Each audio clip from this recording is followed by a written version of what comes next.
You're listening to the Discussing the Resilient podcast, hosted by William Reed, Aiden Smalley, and Death Guard Dave, a competitive 40k podcast for the servants of Nurgle and the fallen 14th Legion.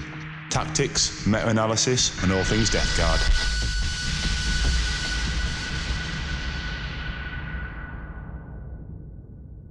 Hi guys, welcome back to the Discussing Resilient podcast.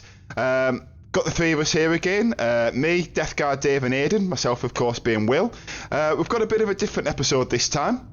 We've got a bit of something a bit different. So in our chat, Aiden made a suggestion of, has anyone tried writing a list with Mortarion, 3 Plague Burst Crawlers and 2 Predators?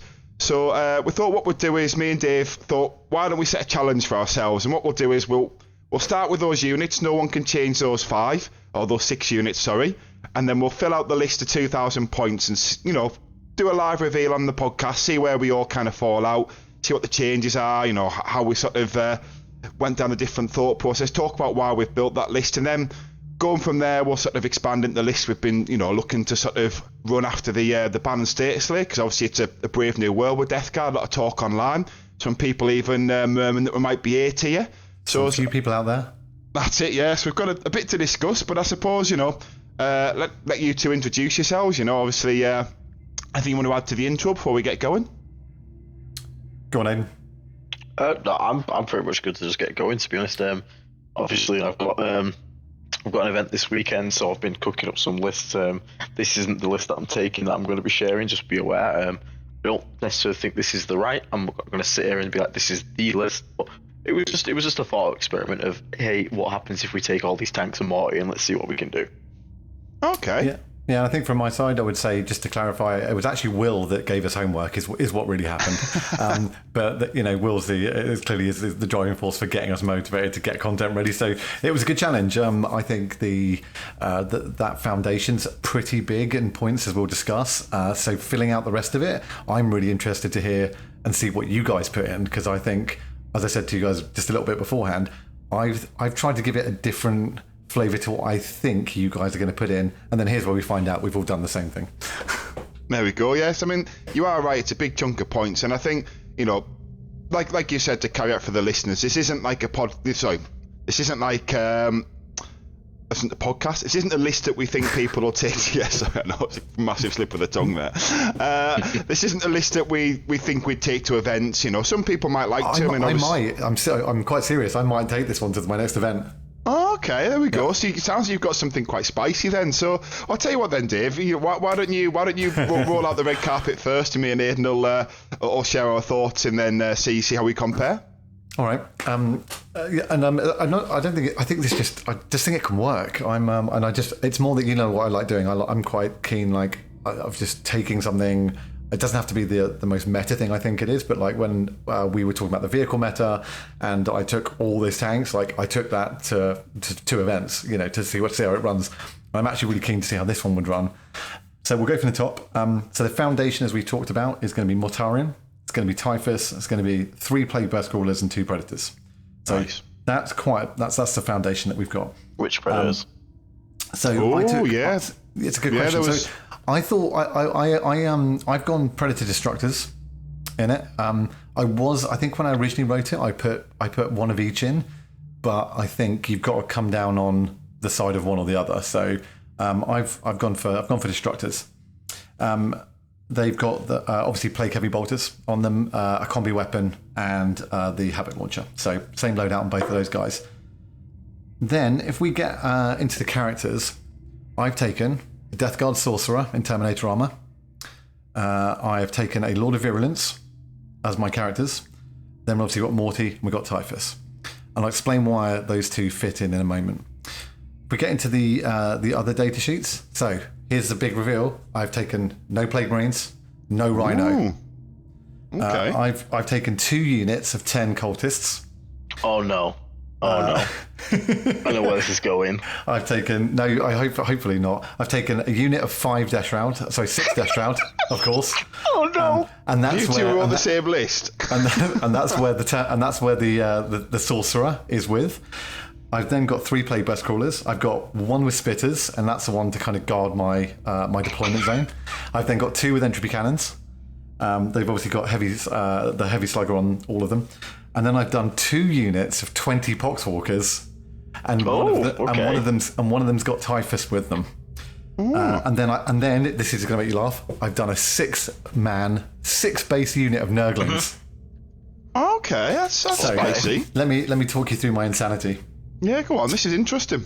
So I was actually umming and ahhing about putting a 9-base squad of Nurglings in to just camp the middle and go and kill 36 wounds off of that whilst I'm playing like around it. But I went with 6 because I would have had to have taken one of the 20-man Poxwalker squads down to 10.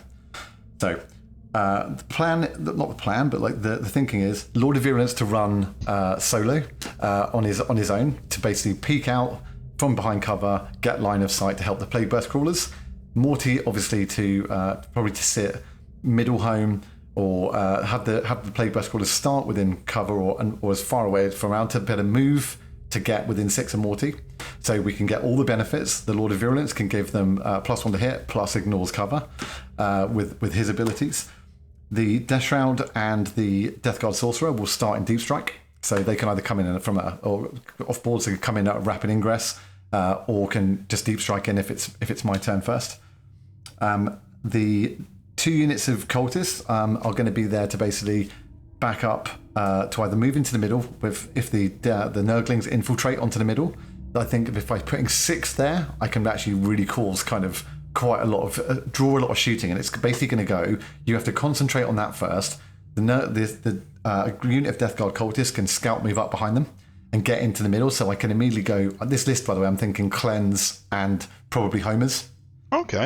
On that front, or depending on out there, if there's characters, it might be assassinate. If there's bring it down, it'd be assassinate. I may bring it down, but I'm kind of thinking this list is going to play cleanse instead of homers, really, is going to be the core one. So stick the Nurglings on the middle, move the Cultists up behind them. The Cultists can then can jump on if needed. The Nurglings can sit there.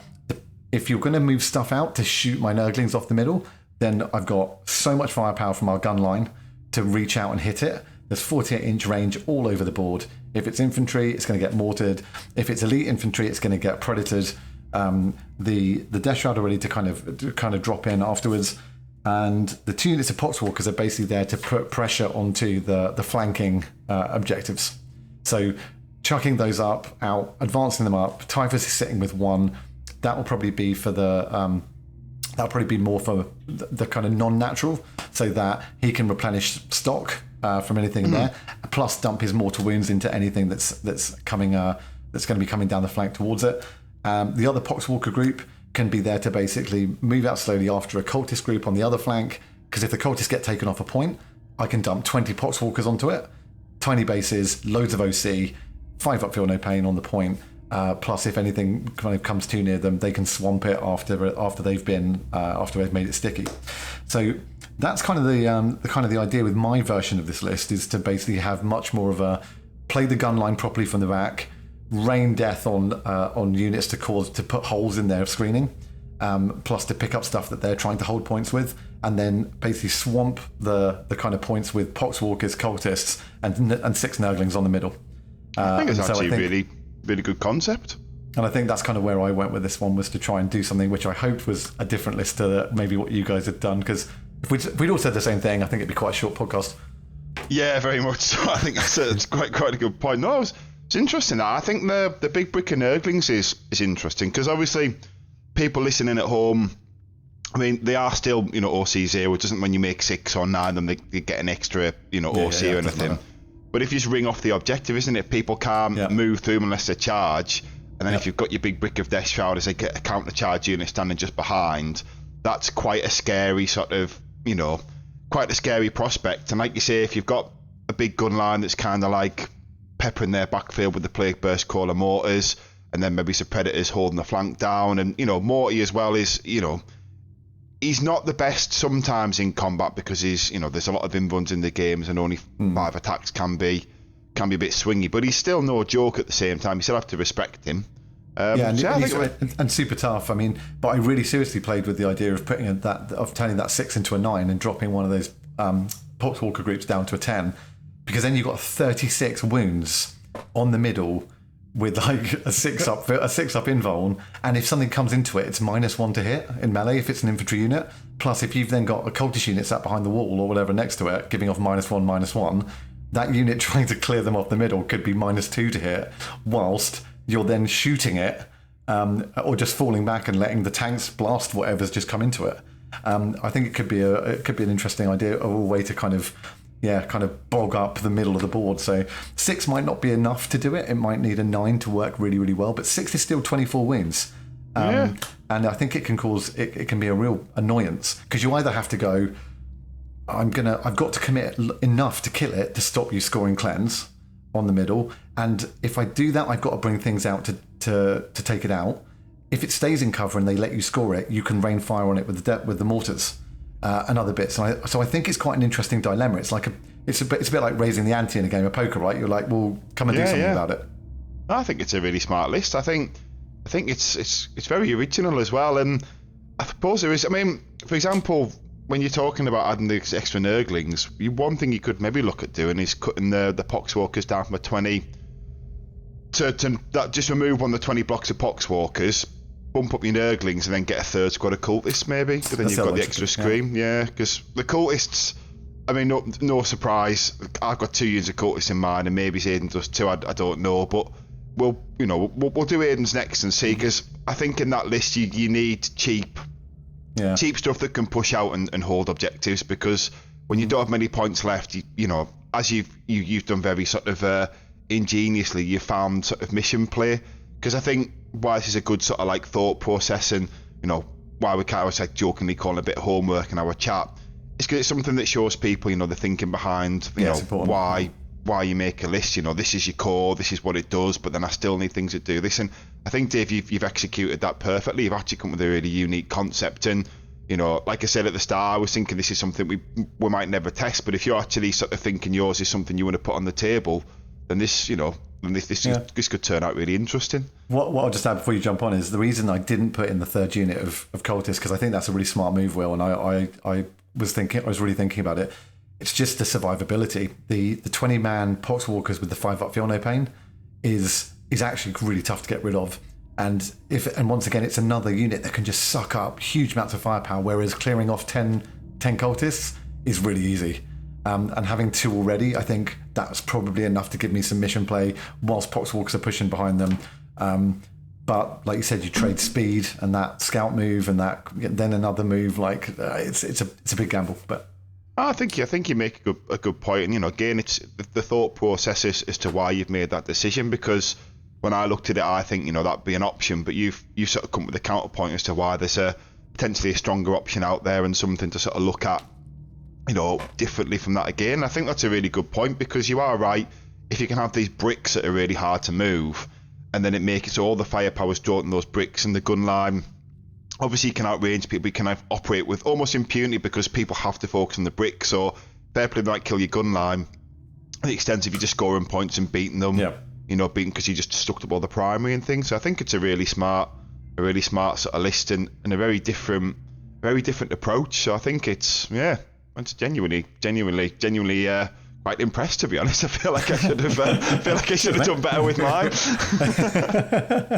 Well, let's hand over to Aiden then and see what he's got. Yeah, so I've done a cheeky microphone change, so hopefully sounds a bit clearer now. You are a little bit quieter. You're not crackling, but you're a little bit quieter. But we can fix that later. Don't worry about that. Don't worry about it right now. You worry. So yeah, basically, so let me just back that up. There you go. Should be better now. So obviously we had to go with the Morty triple PBC 2 Predator. One thing I think this probably highlighted to all 3 of us is how hard it is to get this kind of list and get Plague Marines in. Basically, if you took like 20 Plague Marines, you're done. Like that's your list. The end. Yeah. You could take Plague Marines, but the problem is the basically mandatory 100-odd points of supporting characters to go with, which kind of hurts. Like, I don't think Plague Marines are bad. Like, don't get me wrong, but I don't think you can fit them in a style list like this. So, anyone that doesn't know, I kind of when Death Guard were terrible, I basically did a list sort of like this anyway, just minus the Predators, but it was the triple PBC Morty combo with the LOV, so I'm kind of comfortable with this kind of list. So I kind of just went back to the roots on that one. So we've got obviously, as we said, Marty, two Predator Destructors again. I just think the Destructors are more versatile. I went for Las Cannon Sponsons though, because I prefer Las Cannon's range compared to Entropy, because Entropy just 24-inch range kills me. I'd rather the 48, plus the cannon's 48, so you have a nice, like, you know, the range is synergized there. Obviously not as good versus infantry, because the bonus AP on a Las Cannon is like 4, whereas 6 shots of Heavy Bolter or AP2 is a lot better. But it's okay. I go for play Combi Bolters because I just like annoying people by rolling 6s to wound. Yeah, I love it. Sorry, 6s to hit, just because lethal hits, and everyone's like, "What? You are wounding my tank?" I'm like, "Yeah." Yeah. It's 2 damage. It's 2 damage. Yeah, have fun. So then we've got. I'm actually going for triple Plague Spitters on my Paper Scrolls because I obviously have the 4 Las Cannons, so I was like, okay, I don't need them as much. So where you took the Entropies, I've basically just swapped that out for my anti-ritual Plague Scrollers. Again, I just hate Entropies. It's my hatred. I know. My hatred. Then this is where we sort of go on the same. I had 2 units, 10 cultists. Again, mission play, scouting, stuff like that. This is where I was getting worried, as you can imagine. My character package as well. I've got a Death Guard Sorcerer and Terminator armor. We've got Typhus, and we've got a lot of Virulence. Which is very similar to Dave's at this point. I've given my Lord of Virulence Living Plague as well for the extra 3-inch contagion range. I like being able to drop it on turn 3 and have something in contagion range to then do something with. Typhus is just auto take, 80 points for Typhus is stupid. Yeah. And Death Guard, Terminator, and Sorcerer Armor can either go solo, but not in this list, it's not. But obviously you've got the once per game Big Bang, or you can basically have the -1 damage. So then, basically the idea I've gone with it is I've took a unit of Nurglings as well, so you can still play homers. So you got Nurglings and 2 units of Cultists, like top, like a kind of like first push, not into the enemy, but to like hold objectives. Then you've got the gun line, you've got obviously the triple PBCs raining down death. So then I was like, okay, what do we need? I was like, I want something that's going to be like the second wall of death, or like the second wave that's either going to hold the tide or smash into the enemy if I've punched a big enough hole with the guns. So we've gone for a full 6-man Terminator unit with Death Shroud. Obviously you can pick and choose if you've got Lord of Violence in that squad. Because of the Living Plague, you can come in on turn 3, have you within -1 save range for your flamers, press 1 CP. You've got AP2, you know, and infantry 4+ flamers rerolling all wounds versus like Custodes, rinses the squad. Or if you want to be more defensive, you can put the Sorcerer in there for -1 damage. Then to go alongside that, I've got 2 3-man units for Death Shroud. So I went for a big brick of Death Shroud and then 2 more 3-mans to sort of be. Wow, it's more like a reactionary toolbox list. So basically, the idea being your Nurglings deploy in the middle. They basically deploy homers. Your cultists can push to 1 natural, and you basically just play to hold 2 all game. And while the PBCs apply pressure, and when the opponent starts to push you because you're applying so much pressure, you have then a big counter charge from Terminators, Mortarion, and slam into them. And then basically, hopefully, if that counter attack gets fended off, then you can use that advantage to push back into them at that point. But that's it really. It's not much to it because obviously it's quite expensive, but yes, quite Terminator heavy. It's 12 in total Death Shroud, which is more than I own, so I couldn't actually run this. I only own 6. I know. You can always borrow some if you need to. Yeah, I might need to if you've got 18.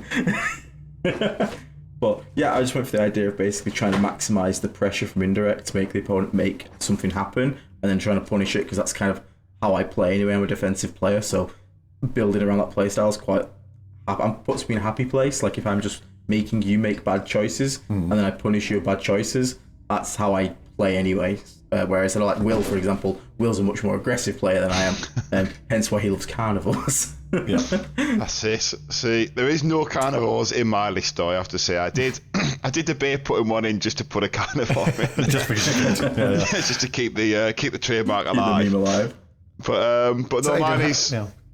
Oh no! What are you going to say? Sorry, sorry. No, I was just going to ask him. So, with your what's your plan with kind of utilising the Death Shroud? Then is it you're going to keep something strat reserve? Yeah, so reserve, or is it? Unless I'm against something really high pressure like World Eaters or something, it would be all in deep strike and basically trying to look for the 2 3-mans are kind of reactionary, the normal deep striking, and the 6-man wants to get a nice ingress off and be aggressive with that. Because if you manage to get 6 Death Shroud into there, like. Into something meaty in their army, they're going to eat all the shots. once they're eating all the anti-tank shots, because anti-infantry weapons don't really kill Death Shroud, you can then do a push with the Plague Burst crawlers, and then you kind of get in a shit sandwich of, do I shoot the flaming PBCs that are getting closer, or do I shoot the Death Shroud brick that's right in my face? Pick one or the other. You deal with one, you have to then eat the other one the next turn. And so that's kind of the idea with that, while the other 2 freemans kind of can either play for objectives, mission, or just, showing up a flank, or just being a pain in the ass, really. Okay, no, it's a smart list. I mean, it's interesting that you're both now looking at big bricks of Death Shroud, because that's one thing that in none of my lists I still, to me, they're just too slow, which is why I've never To me, it's a custody answer. No, is that what it is? Is that what it's there for? It's a custody answer. It's a you run it. You get Holoquins, or you get Drakari, or you get like them coming out on infantry wise. They wipe those guys out. I think I'm biased. I've been running Death Shroud ever since I've been playing the game. So I love them, but I just think well, you're totally right. They're slow, but you get the rapid ingress in, or you get that you even deep strike them into the mid board on your side to start firming up board control. I think they're still a big enough threat if you can if once the enemy starts closing with you anyway. But they're not. They're certainly not. It's an expensive brick, but I think it's pretty versatile. 240 is actually quite cheap. That's the thing. It's not actually that expensive. They're not bad for points. You stick a character with it's 300. 320. It's not the worst thing in the world. The way I see it is, especially in the Custodies matchup, you basically have double shooting Terminators, because you drop in, you flame them, and then because Custodies are all melee for their output, the shooting's not really going to bother you, but you got one guy in cover, you're taking 2 up saves, and then when they declare a charge on you, you get to overwatch them with the exact same profile, auto hitting, so it's literally you just get to double tap them. And with the +1 AP and the -1 save aura and the 4 rolls to wound from Lord of Virulence with anti-infantry 4+, I think the average from a 6-man kills 3.5 Custodies through the 4-up invulnerable. Yeah. So if you double tap a unit, technically you kill, on average, 7 Custodies, which is equivalent to 5 Custodies in a character. Wow, okay, yeah. I mean, I haven't really sort of mapped it out and thought about it that way, so that makes good sense, to be honest. It makes it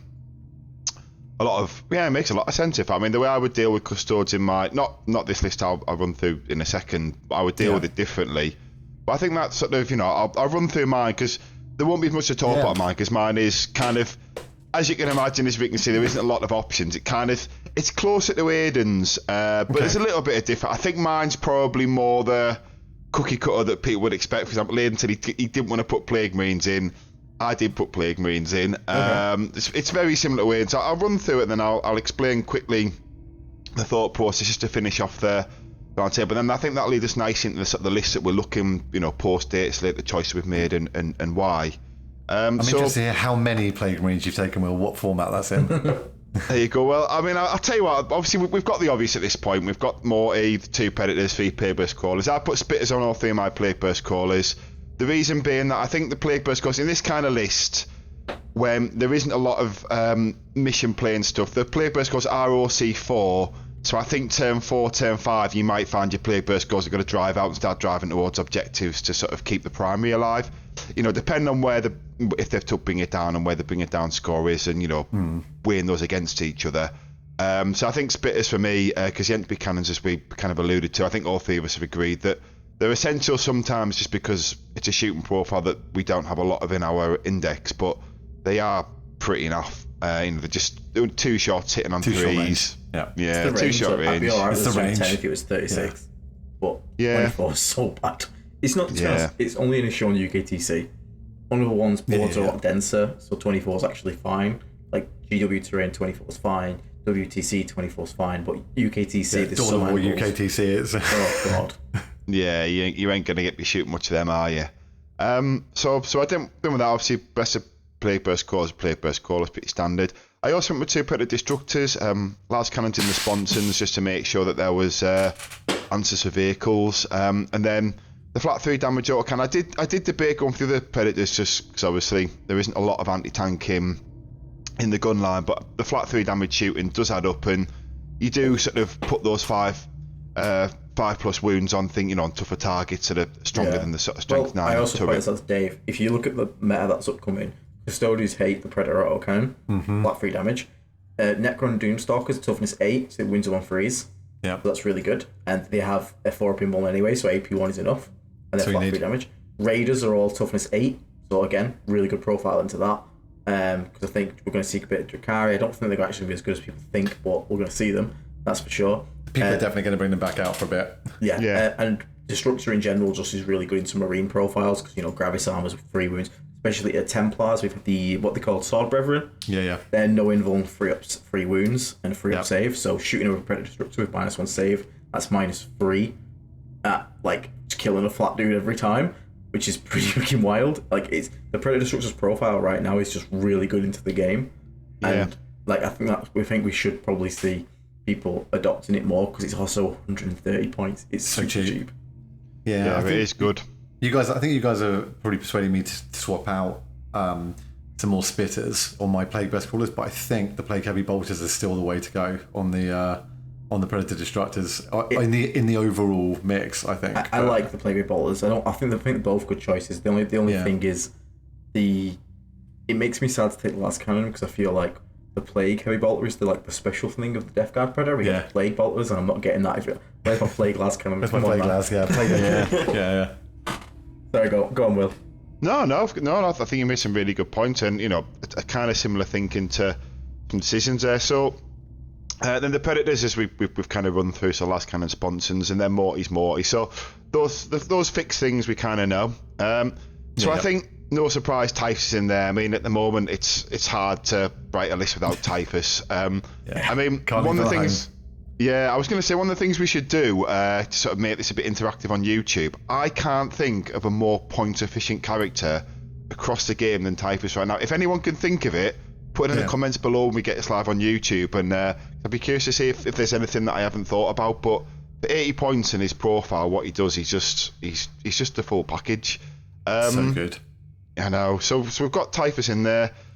To be fair, he doesn't need Lone Operator.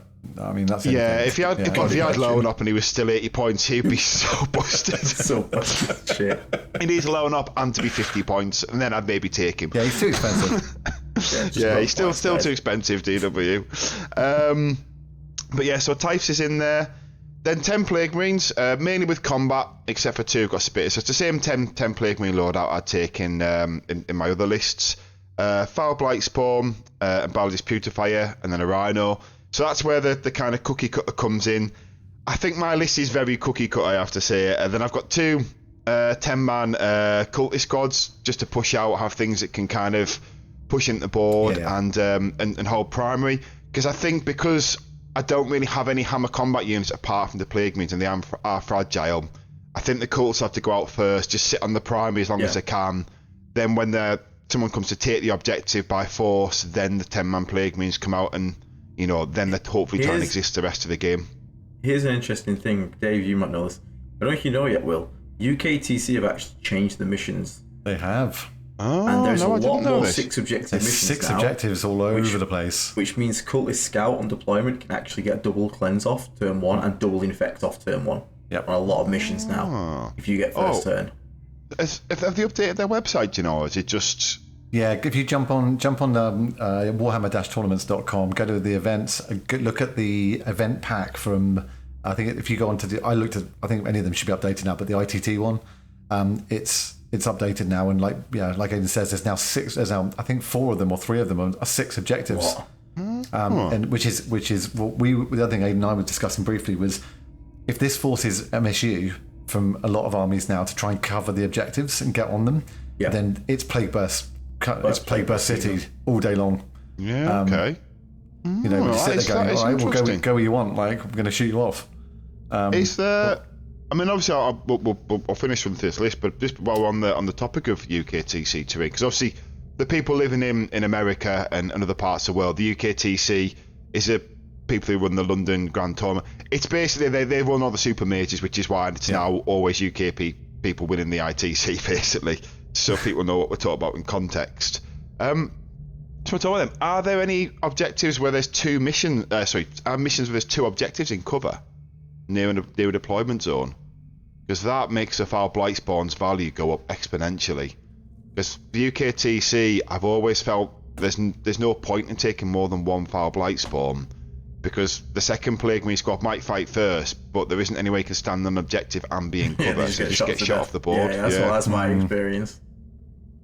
So yeah, if there's two in cover, all of a sudden 2 fight first 10-man plague marine bricks is... That's tough to deal with, yeah. Yeah, I mean, even Custodes will have trouble with that in combat. As long as you get there first, because obviously the way fight first is... the way. Yeah.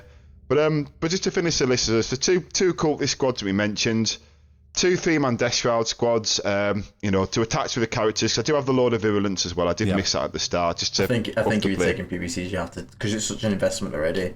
Yeah. The 80-point characters, just get the extra efficiency out of them, is just kind of needed. Just got to do it. Yeah. I think when he was 100 points, I think there was a bit of a question because people had stopped just kind of barebacking them, might be one way to put it. But now he's 80 points. I agree. I think it's a good buff. I mean, we'll come to this again later in the episode, but there is still a conversation around Morty, whether Morty should or shouldn't be there, I think. But, maybe if Morty's not, I think the Lord of Virulence probably should be there, if it's not both. Will, sorry, your question was, are there missions with 2 objectives in cover? Yeah. Yeah. On...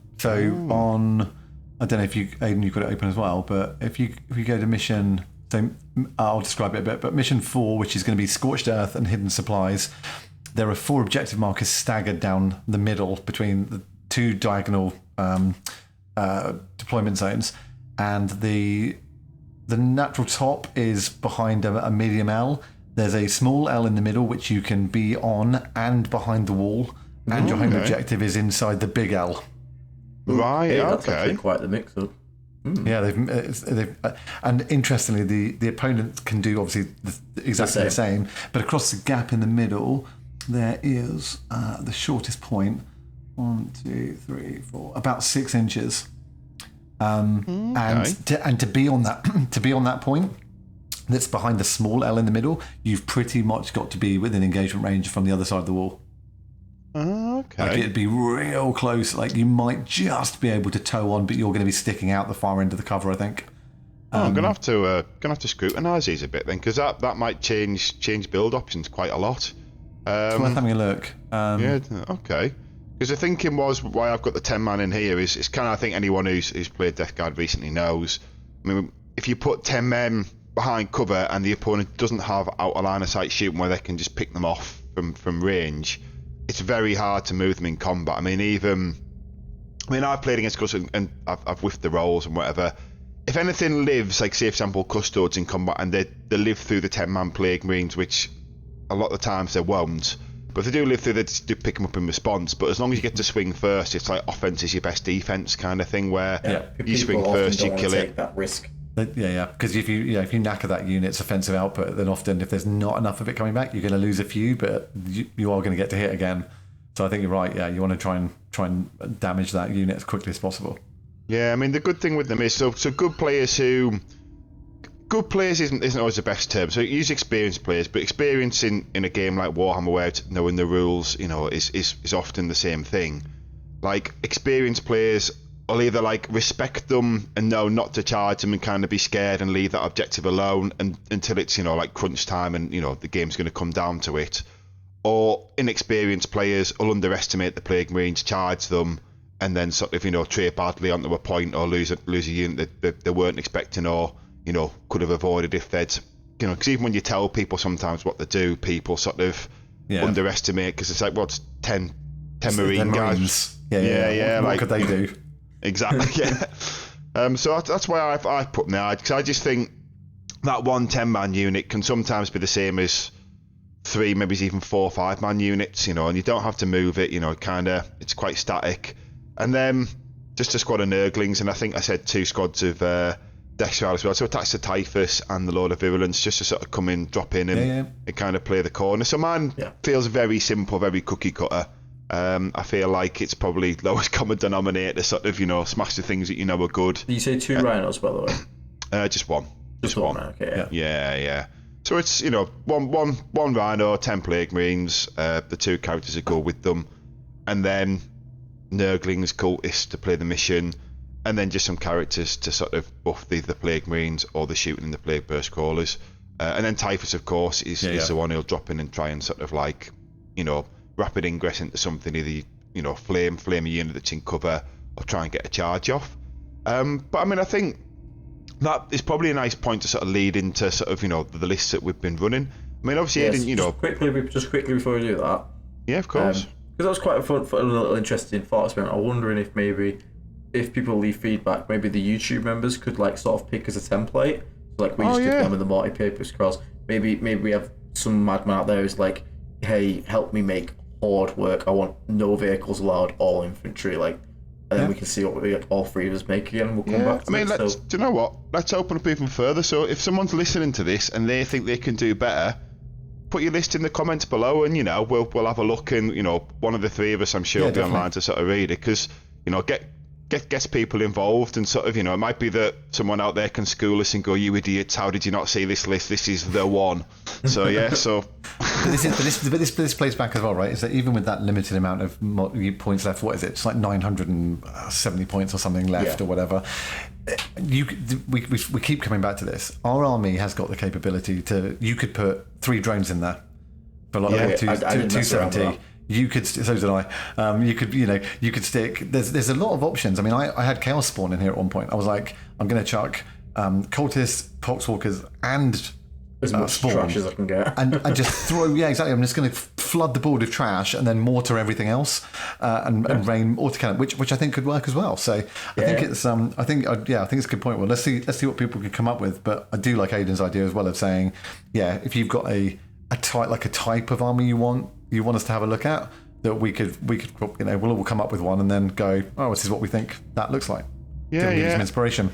I mean, we'll probably do the first one from maybe some, obviously comment below, because if someone comes up with something good, we're interested, but probably go to the people who are members on the Discord first. So obviously if you want to get involved in that, obviously join the channel, become a member, and get involved sort of a bit more behind the scenes, and because obviously everyone's opinion's valid, but obviously members do sort of get listened to first, because they're sort of I suppose they're just a bit more in our sort of direct eyesight. People who want to support the channel kind of really openly is really nice for to help us kind of get on with doing this, and putting the time to kind of come up with these lists and do the work for it. So it'd be good to give something back to those guys.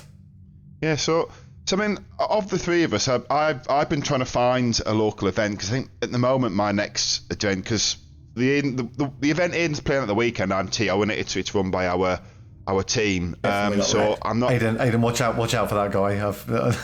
I know, yes. I sort of feel like, Aiden, if you do too well, I probably can't be on that stream, because it might look a bit biased if it's Aiden won Will's event. So do the pairings, and before we make them public, I'll come and show you, Aiden, and ask if you're happy with it. You do a good fucking job. I've got Tau. In between rounds, what do you want to play next? just some more custodians. So if you wouldn't name me, just put you at the custodies every time there's someone in the bracket with you. Feed me custodies, I'll take that. I mean, Michael Armour's there actually, Aiden. He's your the guy who you sort of got lucky with Morty and made him roll all those ones. So he's basically the people listening, Michael Armour is the UK Custodes Aiden. Basically, he's the guy who is #1 in the UK with Custodes and competing in the top 5 of the world every season. So Aiden, early in the season, was for sort of context, Aiden took him down basically with some skillful play and also some lucky dice. So Michael Armour is there, so we might get the rematch with both armies top of the meta. Just point out, Will, I beat him with shit Death Guard when Custodies were overpowered. Now I have strong Death Guard versus mid Custodies. The rematch is on. Well, this is it. This could be very interesting. I'd love it if that's a top table, man. I'd love it if that's where going to come down to take the event. That would be amazing. But yeah, why don't you run through your listing? So I feel because you've got an event coming and your list's already kind of out there for people playing. Might be a good place to start, and then me and Dave can chip in. Right. Okay. So I've took Morty because again, Custodies are everywhere at the moment. Yeah. I did this list assuming there'd be a lot of Custodies players. Spoiler, there was. And there's also a few Necrons, so that's quite good to have Mortarion. We're happy with that. I've gone for a Lord of Virulence with Living Plague, Typhus, again, auto take. I've gone for a Biologist Putrefire with the Droning because I had 10 spare points, and what else am I going to do with it? That's the only thing you do with it. That's the only reason you take that. And I'll 100% forget it exists and never use it. And a Foul Blight Spawn. Then I've gone for a 10-man Plague Marine unit with all the melee weapons, plasma gun, blight, the usual stuff. Yeah. My usual loadout, double blight launch, double plasma gun, and melee weapons. Obviously, they're going to go with the Battle Fight and the Foul Blight spawn, because Will said, I think having access to a 10-man unit of just fights first can just be basically against certain matchups. You can just sit on a point and be like, I always hold 2. Don't come near this. Yeah. So having that's always good. Then I have 5-man Plague Marine squad just with all melee. Kind of don't know why I took this, I'll be honest with you. I kind of just felt like I need more Plague Marines, but it's definitely more just I'm going to fling this onto a point, charge something, try and kill it, and then just out-OC it and just deny your primary for a turn. That's all it's there for. It will then How many biology professors have you got? Have you just got 1 or 2? Just the 1. I was going to say, if you had a second one, because I attach it to that squad you just mentioned, you'd be surprised at how good they are. Yeah, but I don't want to feed more assassinate for free. I mean, this is literally to jump out of the Rhino onto a point, deny primary for a turn, and then die. Like that's all I care about this thing for. I do it with colours, but colours can't get in Rhinos, which is very annoying. Wish they could. That'd be great. CSM ones can. I don't know why ours can't when theirs can. I don't know what makes theirs special. Because we're classist. We just don't like peasants. We just don't like them. We don't want them in there. That's our Rhino, mate. To be fair, it's probably so foul in there, colours to die. But yeah, then we have obviously a Death Guard Rhino with all the Plague Bolters on it and Havoc Launcher. Only 1 Rhino, because the idea is obviously, depending on deployment and where I can get to, I can put 10 man in it and fling it out onto the natural objective and they sit there all game. Or I can put 5 man in it, fling it out for like a teleport home as turn 1 and then get the 10 man inside, and basically whatever jumps out first turn, the other squad takes the spot. Yeah. And if they have indirect, the 10 man goes in the Rhino and the 5 man goes in reserves and just plays for someone like Homer's late game in the opponent's deployment zone. Because we ain't getting indirected, that's going to hurt. We've got 10 Death Guard Cultists. Again, just having scout moves really nice. Just scout, turn 1, you can trail out, get a teleport homers, only expose 2 guys. If the opponent shoots you and doesn't kill the entire squad, and kills leaves a single guy alive in the L, who's then hidden, you pay 1 CP to auto pass morale and get a second teleport homers for free. So much. Yeah. I've had cultists survive with 1 model or 2 models about 6 times in the last couple of months. Yeah, and you just pay 1 CP, auto pass morale, and then pass it and score you've again. got another teleport homers without having to sacrifice another asset. That's what I use auto pass morale for more than anything. 100%. It's just I have a single Plague Marine that's lived or a cultist, and I just want to guarantee I get another homers without having to sacrifice another unit. So that's what they're good for. And again, worst case scenario, they do backline screening. 2 Predator Disruptors, because again, like I just said, I think Predators are really good at the moment. 130 points, dirt cheap. Mortarian's going to stop them getting their AP reduced, because the one thing that held them back was armor attempt, and -1 damage. You can ignore that of all Mortarian, plus giving them real 1s to wounds, very nice to have access to. And like I said, Custodies are everywhere, Doomstalkers are everywhere. It even hurts into Wraiths. I know they're 4 wounds, so it's not ideal, but still 3 damage for every failed invuln is a nice chunk of a Wraith gone. Yeah, especially when you follow it up with the heavy Plague Bolters. Yeah, I took last cannons, don't yell at me. No, I do totally genuinely, I support your reasons for doing it. Yeah, it's just because I don't want to run into... The biggest problem I've been having is running into a Land Raider Redeemer, because your Plague Marines can't crack it because you step near it, it overwatches you and kills you. And they're not dumb enough to leave it near a terrain that you can charge out of. And then again, even if you kill it, then the thing inside gets out and kills you. So I took last cannons just so I can take -1 save and have an AP for last cannons.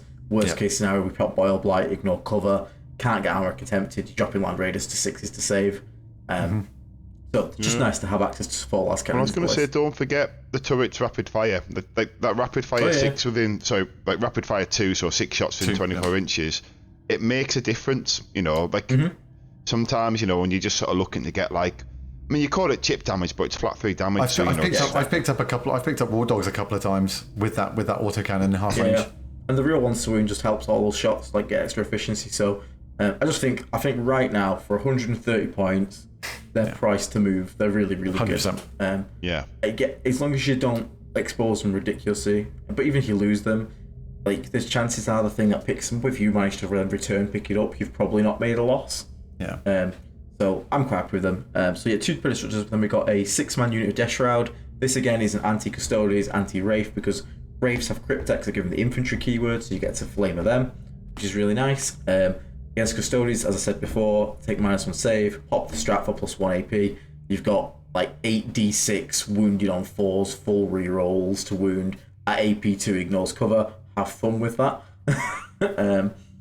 So they're there to basically be a big anvil in this list, a big brick. Probably going to be joined by the Lord of Virulence pretty much every game because the reroll wounds is really good. Then we have a Fetid Bloat Drone with a heavy blight launcher. This guy is more, he can obviously just plink some shots away, lethal hits. 36-inch range, he's got good range on him. Great weapon. He's just fast. It's not the most lethal weapon, but it's a great weapon because of the range. He can just go and score secondaries if I need him to because he's quite fast with fly. He can fall back, shoot, charge, so you can't stop him really doing anything. And in worst case scenario, if you come against, again, Custodian's game and you're not really too asked about his shooting, you can always strat reserve him and bring him in your opponent's deployment zone, and then Sisters of Silence ain't killing that thing, that's for sure. You can either just keep deploying homers or you can keep shooting the plump. I call it the plump cannon. I don't know if anyone ever played Call of Duty, but the grenade launcher sound, the noob chew, goes, right, yeah. That's what I imagine. So every time it's just like plump, just noob chewing people. So yeah, I got one of them. I went for 2 Plague Burst Crawlers. I think 3 is too expensive unless you go whole hog onto the indirect build. And I didn't want to. I'm kind of experimenting a bit as well. Triple indirect is still really good. Don't know, it's still a viable build, but I just want to try something different. So we've got 2 Plague Burst Crawlers, both with the Plague Spitters. Again, got last counts of the Predators, so that's covered. So the Plague Spitters can defend themselves, and obviously, again, more anti-Custodian, more anti-Wraith stuff. The Mortar's also good. Strength 8 against like Raiders and stuff, still winning on 4s with real 1s, not the worst.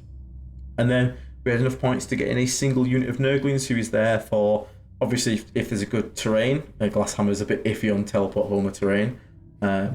Like round 1, Will, why is there nothing in the fucking middle? It's just I don't know. You've got to ask Manny that one, unfortunately. Manny team with designs of the Glasshammer terrain sets I understand, so we just got with the maps. For example, I'm against like a Ghost Keel, so like my plan on the turn 1 will be to use their Infiltrate to deny the Ghost Keel getting a good spot, which I don't want it to. Worst case scenario, I can obviously just chuck them in reserves and there can be a deployment zone teleport homer thing. Or a rapid ingress, so I'm going to fuck you up to -2 to hit in close combat. But yeah, that's all. So we got 5-man Plague Marine unit to score mission, Death Guard Cultist, we've got a unit of Nurglings, we've got a drone that can be mission or damagey, and then we have a Rhino. Obviously, once your Rhino's done its thing, it just kind of runs around. And we have Typhus going solo, who can still do homers and mortal wounds. So we've still got mission play. If someone wants to stand in the open and get shot by 2 Destructors, 2 Plague Plus Crawlers, Mortarion, and a Fetid Bloat Drone, feel free. Happily, I will shoot you. I think it's got a decent balance. My only concern is obviously I don't have much trading because, I don't have all the 5-man Plague Marines who go out and up trade. So a bit of a different play style. I wish I could fit in a second Rhino to just have another Rhino, but it is what it is. It's a bit different, but I gotta remember I do have Mortarion, who's a big 320 point, hard to kill monster.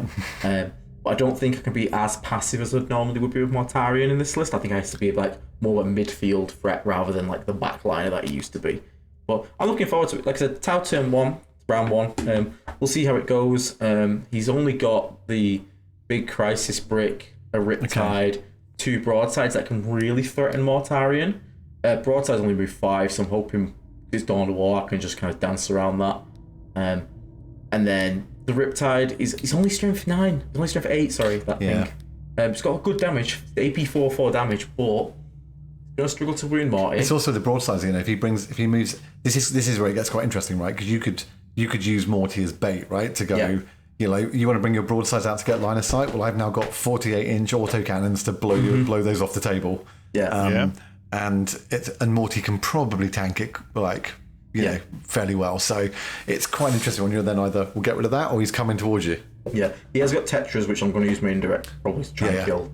And he's also going to screen with those as well. So you can just like keep something there to screen with and then just mortar them. So obviously against Tau, bring it down is probably going to be a fixed easily because his list gives up like 40. Bring it down. It's really stupid, but it is what it is. And also you just have to kill it anyway. So it's a super easy one. Yeah, exactly. And to be honest, I wish if the terrain was different and I could get something to do homers, I'd go homers, bring it down, because then I can just play really passive. This is going to make the game more interesting because the middle is just open. I can't do that. However, that being said, Dawn of War is notorious for hard to screen your deployment zone because it's so wide. So there is also a chance that if he has to come into, because it's taken hold on 3 objectives in the middle, so he'll have to come forward as well. There's a good chance I can sneak the Nurglings like into his back line or something like that, or Typhus, and then Typhus can just exist in a corner behind a wall and score like 15 on deploy homers. Maybe I drop it for 1 turn, first turn. But again, I could always get first turn, have Cultists just scout, move towards the middle with a single model, and like we said, Dave, we can maybe just get killed down to 1 guy behind the wall, and then he can just hold home for the rest of the game on a sticky objective. Okay, so as far as you're... So without giving too much away, Nick, obviously you are coming into this event, so, you know, in case your opponent's listening, anything like that. But your plan is with this list, if my opponent's listening, the best thing you can do for me is infiltrate all your units 9 inches away from my deployment zone. I hate when people do that. Oh, move blocks me all day, can't get out of my deployment zone, nightmare.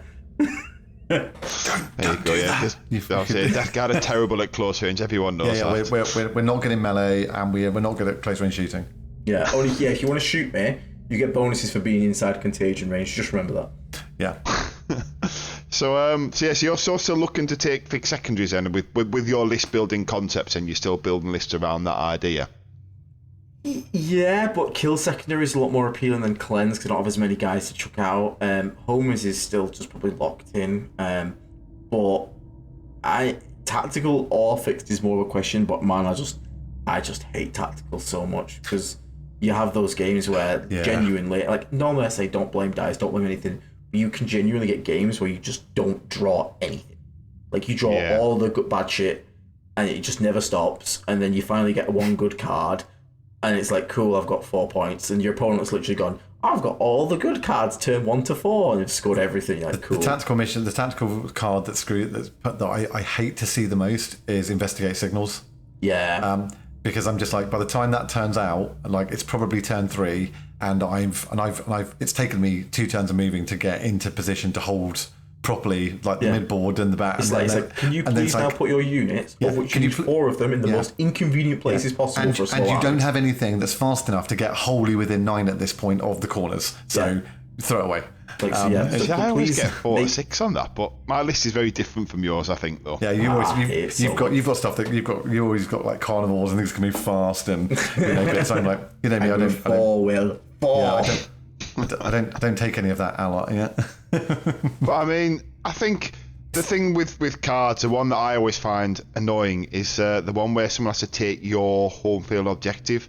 I hate it when people draw that on turn 5. Where there's nothing you can do to stop it, and it's like a fast army, and it's like, I was going to win this game by like 3 points. I've worked this out. It doesn't matter what. That's the only card that can make you win, And then your 3-point win turns like a 1-point loss, and you're like, oh. And that's why you set a Plague Burst Crawler with spitters on your home objective. Yeah. Well, this is where my list does fall to pieces because everything just rushes forwards, and at the end.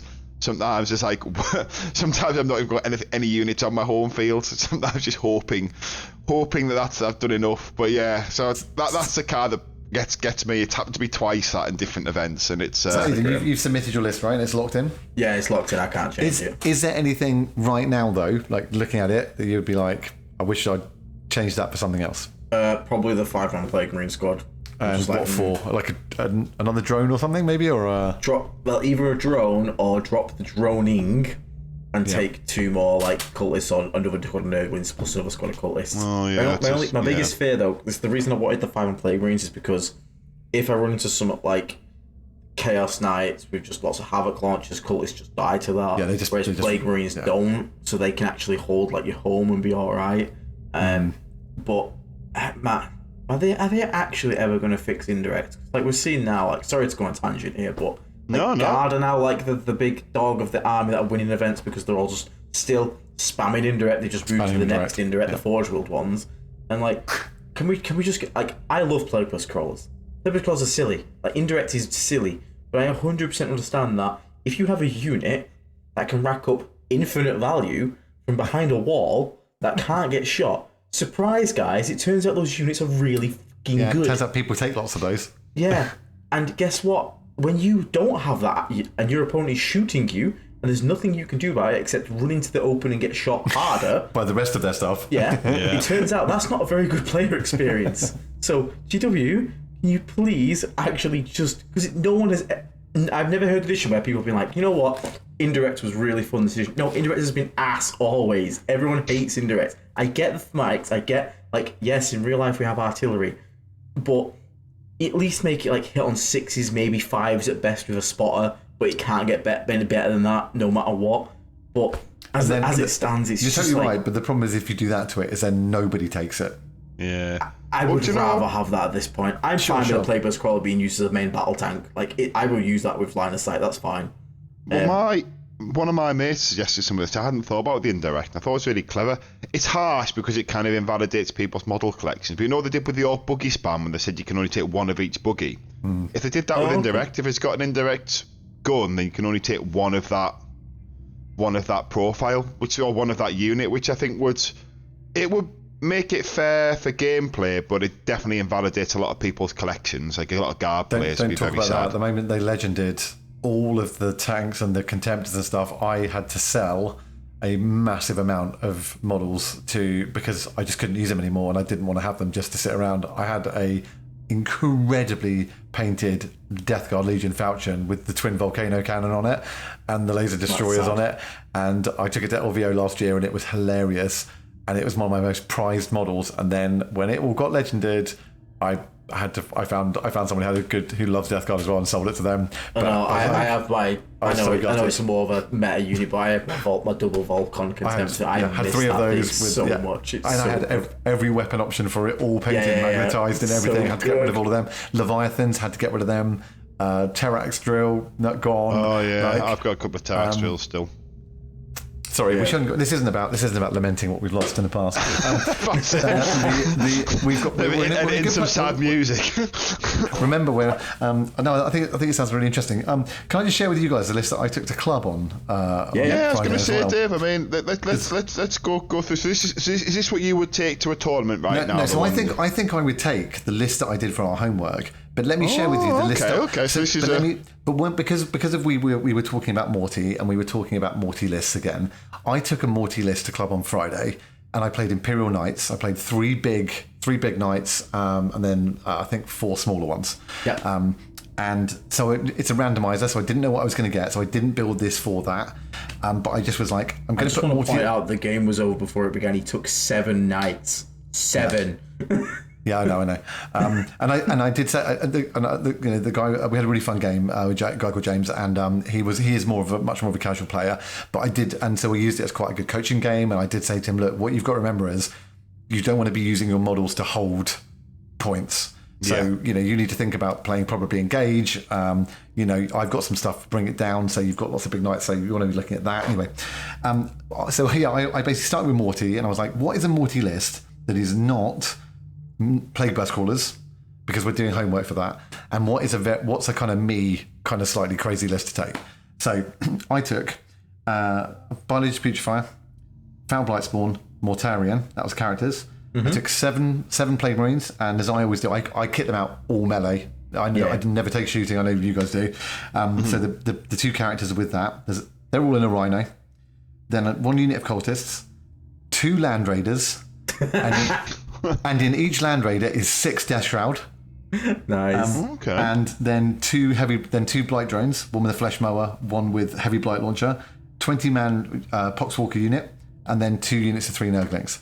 So I start the game, I get to deploy first, so I stick 1 unit of Nurglings on my natural, and then I stick, he doesn't have any infiltrate, so I stick the other unit of Nurglings on the bottom right objective in cover. So I've got those 2, and I'm playing Cleanse, and I'm playing Bring It Down.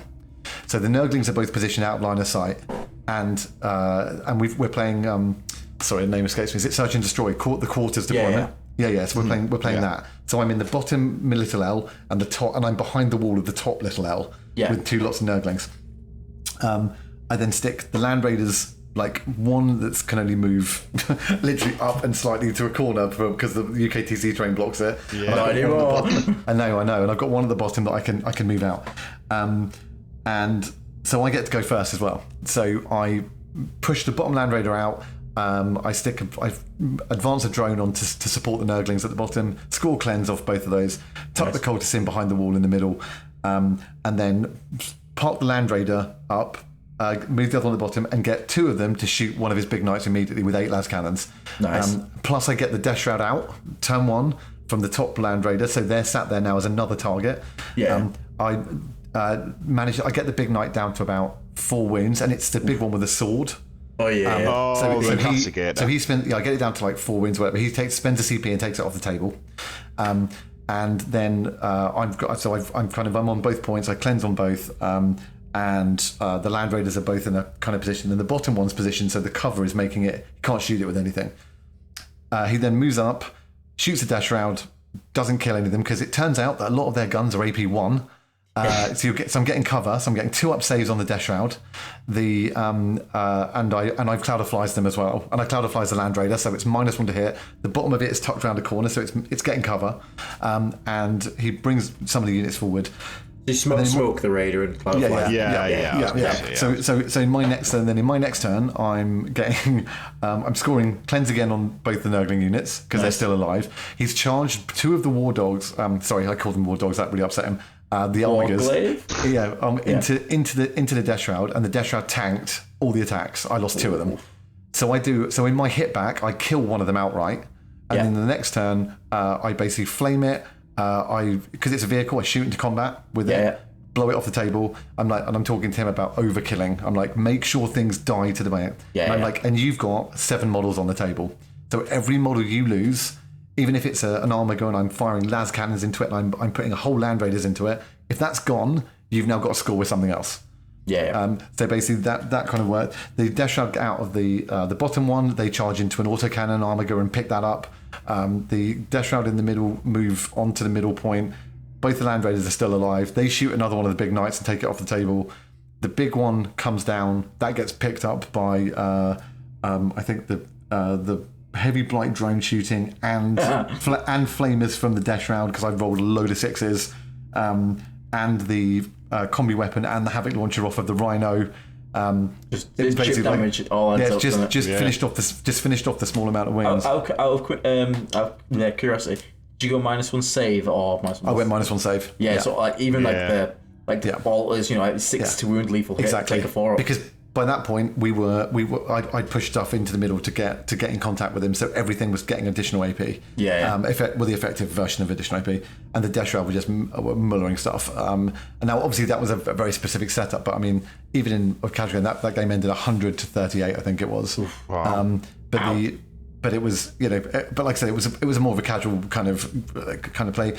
And then the funny thing is, at the end, he was like, "Oh, let's put Morty and the knight with the sword in the middle, and we'll roll for initiative." And I'm like, "Right, we've got 1 CP each." So we rolled for initiative, and he rolled for initiative, and he went first. He went first. Hit Morty, did nothing. So I spend a CP on Sanguinous Flux. After Morty shoots him with the lantern does nothing. It just missed. Morty hits him, does 20 damage, first attack. Like they all go through because it's -1 to your save characteristic. And I saved on 6s. I rolled 2 6s, so they both exploded and 2 of them went lethal. Then 5 of them go through, does 20 damage.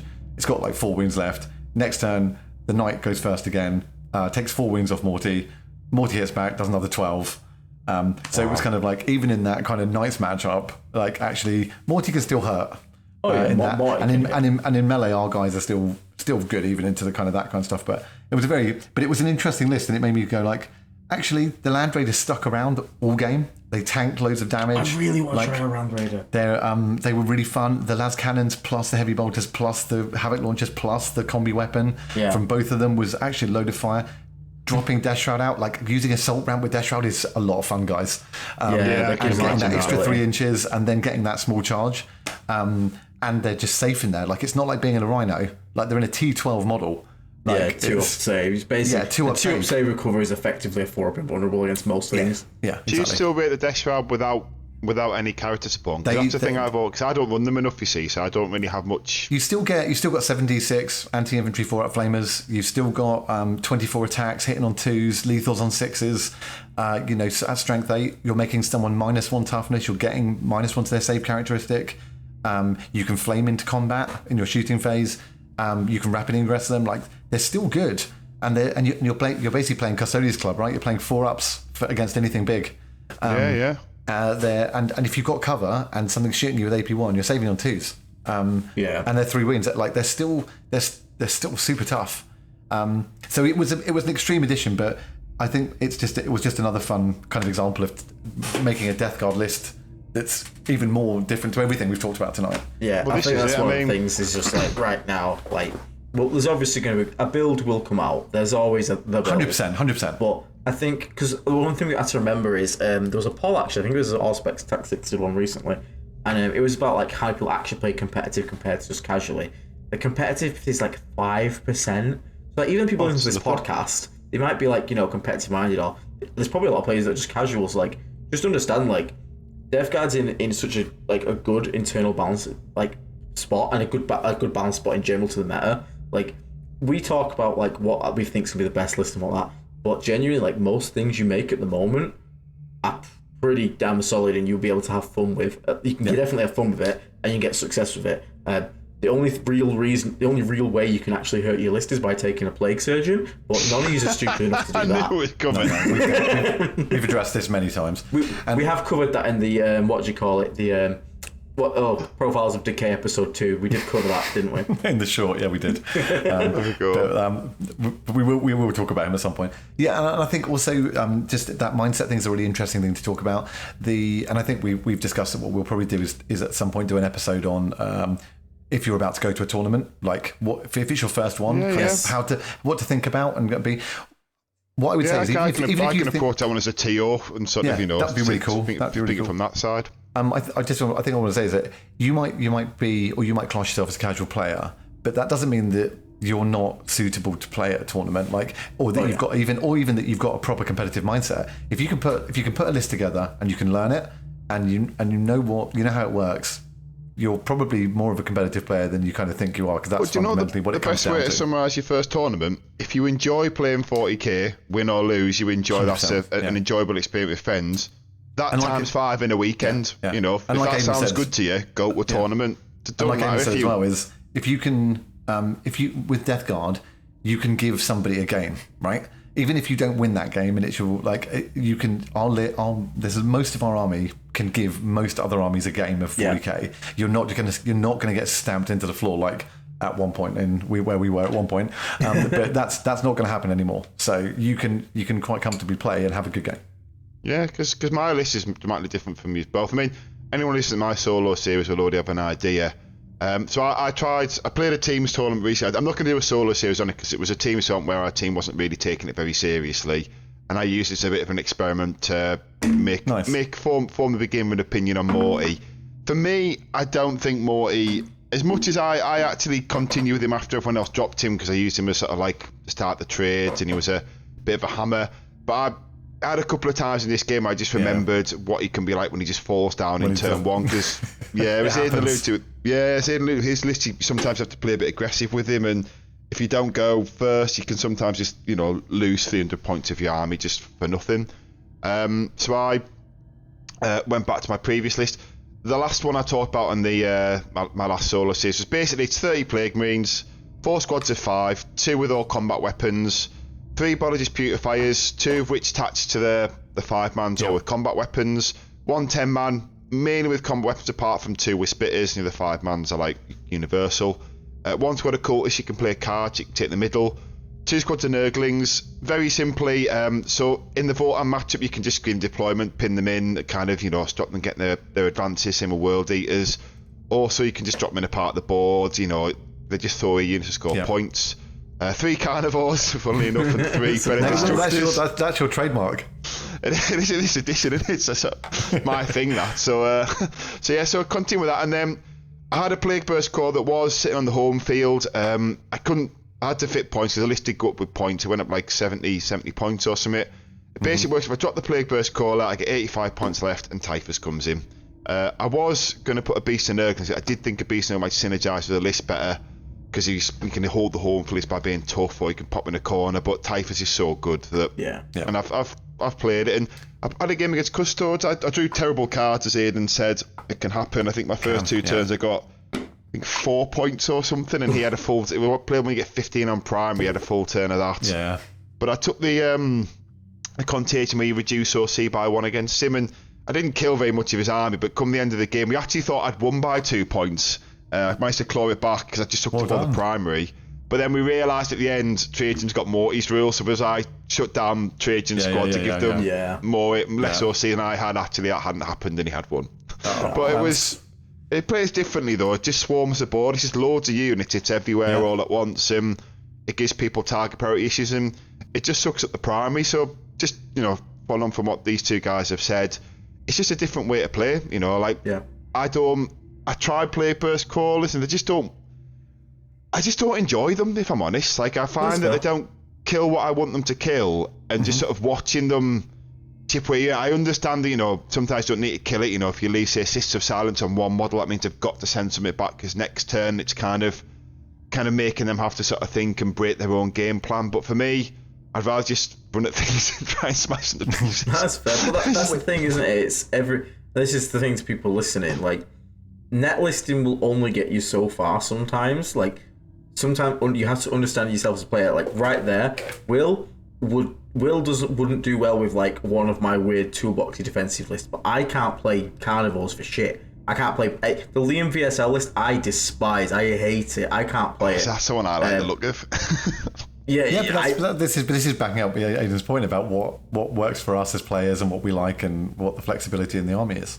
And that's the thing. Like, we've in this one episode, we give you like almost like we've probably gone through like 8 lists at this point, all very like 3 of them are kind of similar, but even that differences. Then you've got double Land Raider nut job there. You've got Mr. I want to play Chaos Knights with Death Guard allies over there, and then you've got me and my tournament list that I'm taking, which again is experimental. Like, is it going to be good? I don't know. Let's find out. And this is the thing, like you will understand as you play more and get better at the game, and sort of just understand how you function as a person. Because trying to tell Will that the optimal play is to stand behind the wall and not charge doesn't work. Will's like, but Aiden, I've got to charge my 290 point Plague Marine unit into that unit of 50 point Sisters of Silence. I've got to. We're gonna kill him. Mate, I've had so many games where I've had this. There's been a moment on turn 3 where if I connect this 9-inch charge, it's pretty much game over there. And they're like, but if you fail that 9-inch charge, that's my bit back into the game. If you just play KG, you'll win, Will, by just a few points. I'm like, I want to win big. And I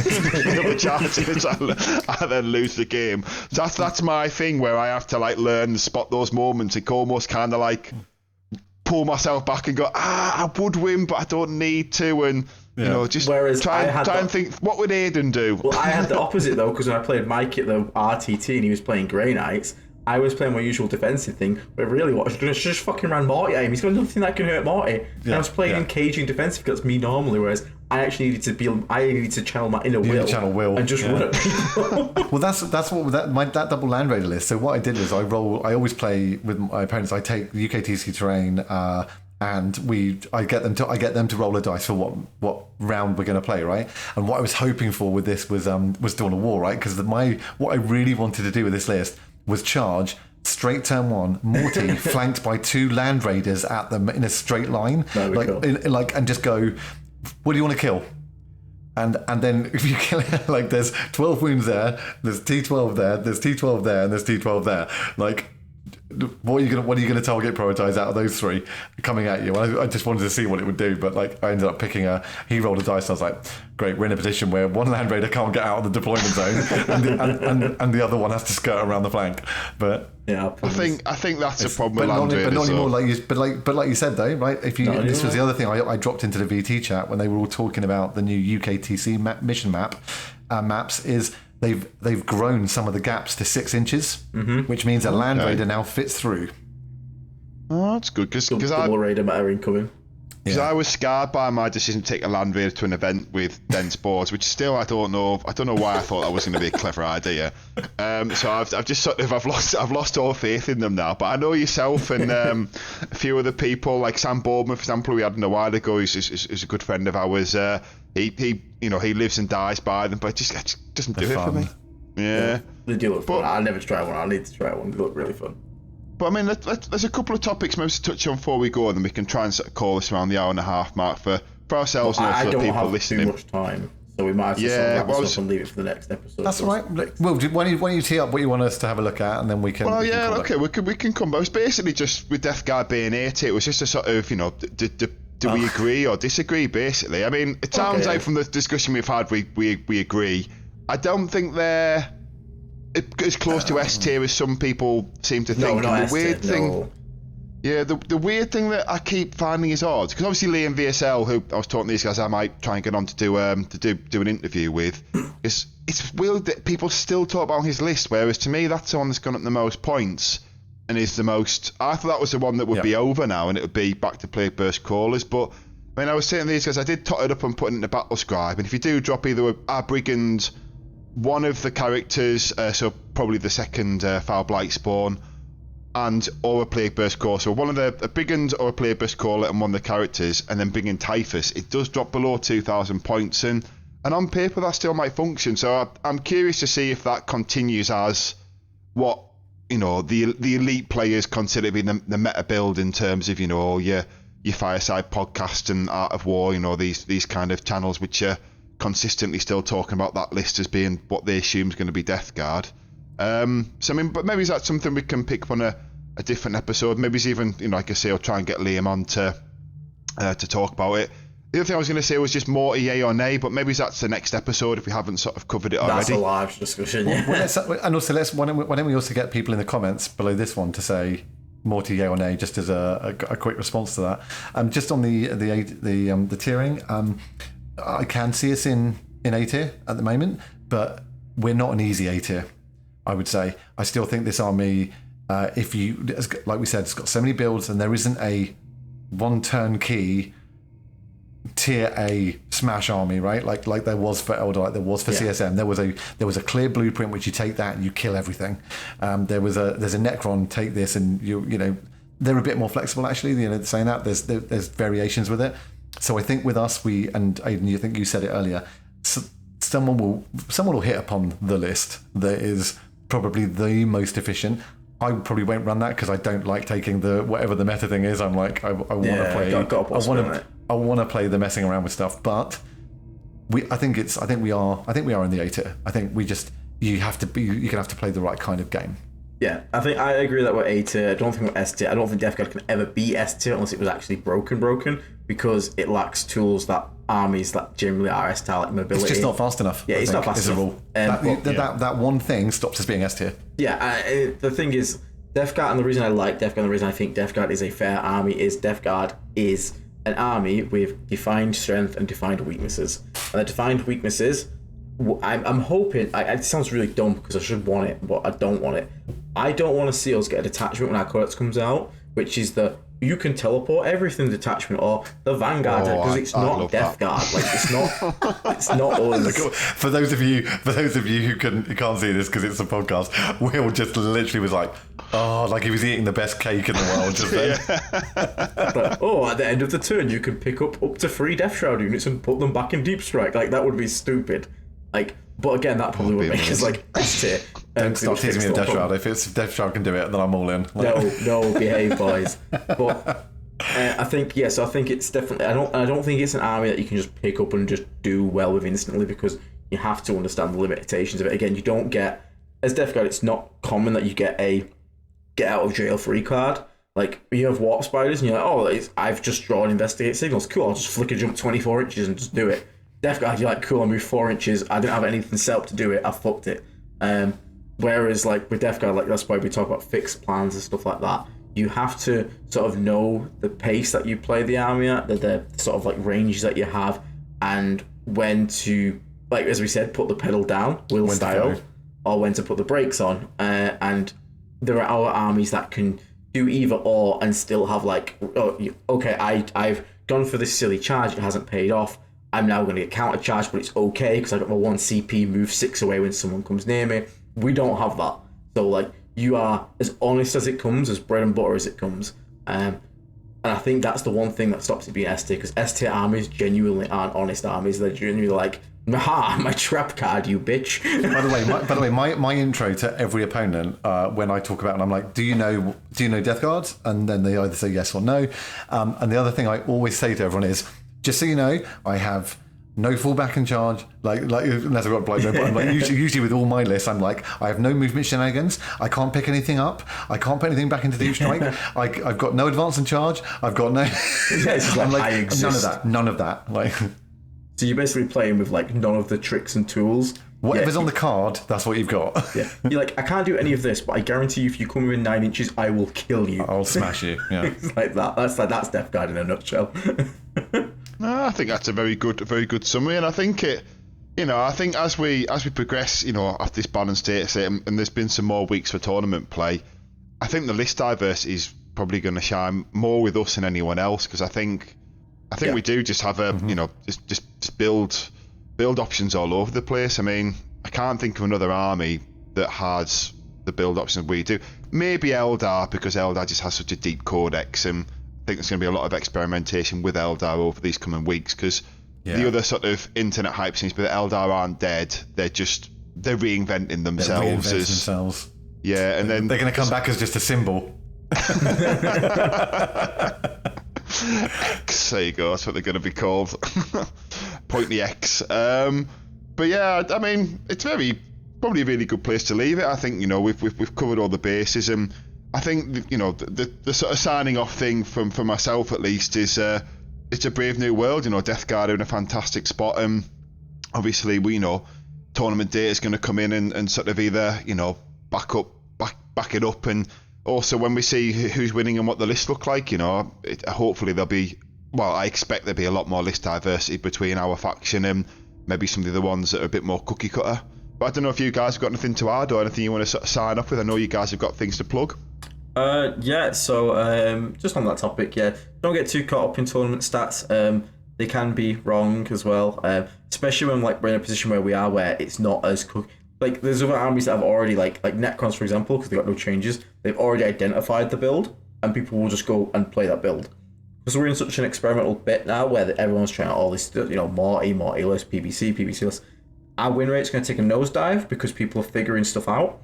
So, Meta Monday is at a 40% win rate. I don't think that's true at all. I think that's just a reflection of, okay, meta's changing, time to adjust. Everything's got to get figured out and sorted. I think we'll raise again, like Will said, and we'll be all right. But yeah, part of that, just keep experimenting, try things out. And just enjoy the game, because the Wild West is honestly sometimes the best 40k, because nothing's just locked in as, I'll lose because that's the meta list of X army. Instead, it's just, okay, what have you brought, what have I bought, let's see what happens. But yeah, as for plugs, obviously we have, I'll let Dave do our VT one. We are now sponsored. Say, Dave, I mean, where would I go if to get some coaching and try and make me stop doing 9-inch charges that lose me the game? Who could help me with this? I'll let Aiden finish his first, but I will so tell before we take on the coaching, organisation. you know what, Will? We actually, it would be really good for that. A handy charge marker like this one, and you can get one of these from our channel sponsor, Saltire Games.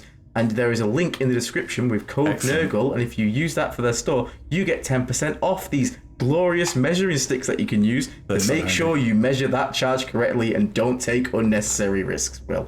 And if you also manage to go and purchase some, you also kick back a little bit to the channel, which helps us, because I really need a second monitor, because streaming on one monitor is pain. By the way, the most useful thing for those is measuring that you can get into your opponent's deployment zone with teleport homers. That is true, yeah. That is very true. But why would I need to be in the opponent's deployment zone? That would require me to think of tactics. Where can I learn how to use those tactics? I wonder. I don't know, but I think if you're at the forefront of something, you're like the vanguard of it. And, when you put these two things together, you get, some friends of ours who Aiden and I both play for the team, Vanguard Tactics, who are a really lovely bunch of people whose priority is sportsmanship. If you see any of them at any event, they are fully approachable. And they've also got some of the great players from the UK scene. They offer an academy, which you can sign up for, which you get a whole season. You get an app, you get coaching lessons, you get individual trials, and Will teaching you when and when not to charge through the wall and kill your really expensive plague main unit. You can also have one-on-one coaching with specific coaches that actually manage individual factions. They run seminars at some of the biggest events in the world, from LVO to the Dallas Open and other areas. So if you see anyone in VT, go to chat to them, go to their channel. They've got loads of battle reports, loads of free content, and they've also got loads of member content. And everything you'll see there will be about them having just good games of 40k and doing coaching moments throughout. That's what I'll say about them. There's a link in the description below as well, and I believe we have we've got a code for those guys to sign up. Which, once again, will support the channel. All the information in the description for that one. Just be careful. I have heard their Death Guard coach is a bit of a douchebag. And then just the final thing for me is if you want to see more kind of meme and short nonsense, you can follow me on Instagram at Death Guard Dave. Awesome. Oh, there we go.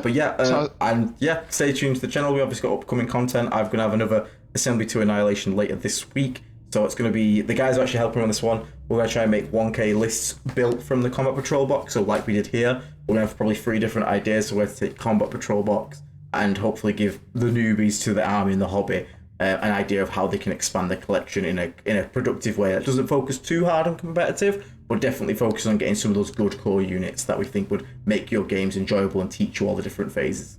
We've actually got one final thing we need to say, which we never do, which we've got to remind everyone to, is hit like and subscribe, because it really helps the channel. And also, please click the join if you want to join the channel and become an actual member and get access to some of the content we talked about earlier. Yeah, you get to vote on content, you get to access to the Discord, and we have a giveaway coming up soon. And you guys have seen 4K is going to be good. You got they've got 4K subscribers things well, but you guys have seen the giveaway that's coming up very soon, and they will attest to how gloriously cute it is. Very good. It's very cute. There you go. So we'll probably do that at some point next week. But you got to remember for that one. So consider it. Will, do you want to close this out? Yeah. I suppose. Thanks, Dave. Thanks, Aiden. Thanks, Will. I'll speak about myself in the third party. Just don't know why. It's a bit different. But yeah, thanks for listening, guys. And we look forward to catching you on the next one. And happy Balanced Days late Death Guard. Hopefully you can go out there and wreck some face. See you in the next one, guys. There, guys.